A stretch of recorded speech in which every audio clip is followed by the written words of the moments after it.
ಸ್ವಾತಂತ್ರ್ಯ ದಿನ ಸ್ವಾತಂತ್ರ್ಯ ಹೋರಾಟಗಾರರನ್ನು ಗೌರವಿಸುವ ಮೂಲಕ ಮತ್ತು ಪ್ರತಿಯೊಬ್ಬ ನಾಗರಿಕನ ರಾಷ್ಟ್ರೀಯ ಏಕತೆಗೆ 80 ವರ್ಷಗಳ ಈ ದಿನದಂದು ಸ್ವಾತಂತ್ರ್ಯ ಹೋರಾಟಗಾರರ ಅವರ ತ್ಯಾಗ ಬಲಿದಾನವನ್ನು ಸ್ಮರಿಸುತ್ತಾ ಸ್ವಾತಂತ್ರ್ಯ ಹೋರಾಟಗಾರರನ್ನು ಮರೆಯದೆ ಅವರನ್ನು ನೆನಪು ಮಾಡಿಕೊಂಡು ರಾಷ್ಟ್ರ ಪ್ರೇಮವನ್ನು ಬೆಳೆಸೋಣ. ಸ್ವಾತಂತ್ರ್ಯದ ಹಿನ್ನೆಲೆಯನ್ನು ತಿಳಿದು ಇಂದು ಉತ್ತಮ ಸಮಾಜವನ್ನು ಸೃಷ್ಟಿಸಲು ಸಾಧ್ಯ.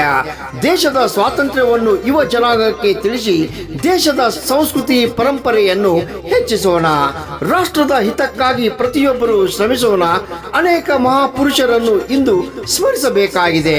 ಭಾರತವು ಅಖಂಡವಾಗಿ ಉಳಿದಿರುವುದೇ ಅತಿ ದೊಡ್ಡ ಸಾಧನೆ. ಭಾರತವು ಪ್ರಜಾಪ್ರಭುತ್ವ ರಾಷ್ಟ್ರವಾಗಿ ಜಗತ್ತಿಗೆ ಮಾದರಿಯಾಗಿದೆ. ಕೋಟ್ಯಾಂತರ ಭಾರತೀಯರ ಪ್ರಾಣ ತ್ಯಾಗದಿಂದಲೇ ದೇಶಕ್ಕೆ ಸ್ವಾತಂತ್ರ್ಯ ಸಿಕ್ಕಿದ್ದು. ಈ ಐತಿಹಾಸಿಕ ಸ್ವಾತಂತ್ರ್ಯ ಚಳವಳಿಗೆ ನಮ್ಮೆಲ್ಲರ ಸ್ಫೂರ್ತಿ. ಸಮಸ್ತ ನಾಡಿನ ಜನತೆಗೆ 79ನೇ ಸ್ವಾತಂತ್ರ್ಯೋತ್ಸವದ ಹಾರ್ದಿಕ ಶುಭಾಶಯಗಳು. ಶುಭಾಶಯ ಕೋರುವವರು ಶ್ರೀಮತಿ ಪ್ರಭಾವತಿ ಪಾಟೀಲ್, ಕ್ಷೇತ್ರ ಶಿಕ್ಷಣಾಧಿಕಾರಿಗಳು, ಹುಕ್ಕೇರಿ ಹಾಗೂ ಚಿಕ್ಕೋಡಿ.